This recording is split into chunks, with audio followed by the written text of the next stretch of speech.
আসসালামু আলাইকুম গাইস। প্রবাসীদের অনেক শোক, তাই না? চলুন দেখে আসি প্রবাসীদের কত শোক।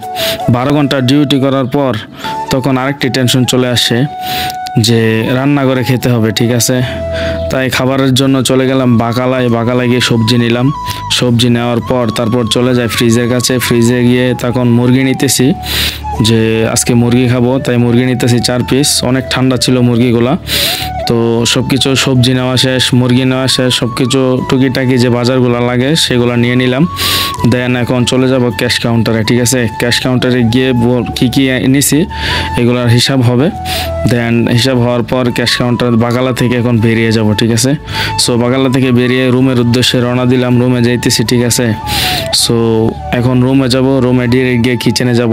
কিচেনে গিয়ে এগুলো রাখবো। দেন রাখার পর আমি একটু যাইতেছি, অনেক টায়ার্ড লাগতেছে, 12 ঘন্টা ডিউটি করে আসছি তো অনেক টায়ার্ড লাগতেছে, তাই একটু রুমে যাইতেছি, ঠিক আছে? রুমে যাইতেছি আর ভাবতেছি এখন কি করব।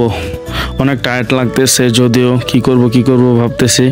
সো এখন রুমের ভিতরে ঢুকে অনেকটা খারাপ লাগতেছে যে রান্না করাটা মনে হয় না এখন পসিবল হবে, ঠিক আছে, আমাকে দিয়ে। সো অনেক বোরিং লাগতেছে, তাই শুয়ে গেলাম বিছানার মধ্যে। শুয়ে যাওয়ার পর কিছুক্ষণ পরেই আসছে এক সাদিক, এসে বলতেছে আসো রান্না করতে হবে।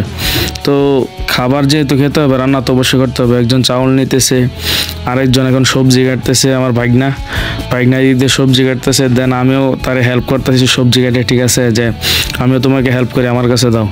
তো আমিও করতেছি। তো শুয়ে থাকা যাবে না, ঠিক আছে, রান্না তো অবশ্যই করতে হবে যদি খেতে হয়। আর এখানে বাগিনে অনেক কষ্ট করতেছে, পেস্ট কাটতেছে। আর এখানে মুরগির মাংসের মধ্যে যত ধরনের যত আইটেমের মশলা লাগে সেগুলোই দেওয়ার চেষ্টা করতেছি এখন। তো ফারুক ভাই দিতেছে এগুলা। রীতিমতো বরাবরই ফারুক ভাই খুব মজাদার রান্না করে, ঠিক আছে? তাই ফারুক ভাইকে আজকে দায়িত্বটা দিলাম মুরগির মাংসটা রান্না করার জন্য। আর সব কিছু আমরা রেডি করে দিছি, ঠিক আছে? তো ফারুক ভাই ওনার নিজের মতো করে সব কিছু রেডি করতেছে, ঠিক আছে, সব ময় মশলা দিতেছে। এই আর কি, সব কিছু মিলে আমাদের প্রবাস জীবন। সকলে আমাদের জন্য দোয়া করবেন, সকলে ভালো থাকবেন, সুস্থ থাকবেন। দেখা পরবর্তী ভিডিওতে। আল্লাহ হাফেজ।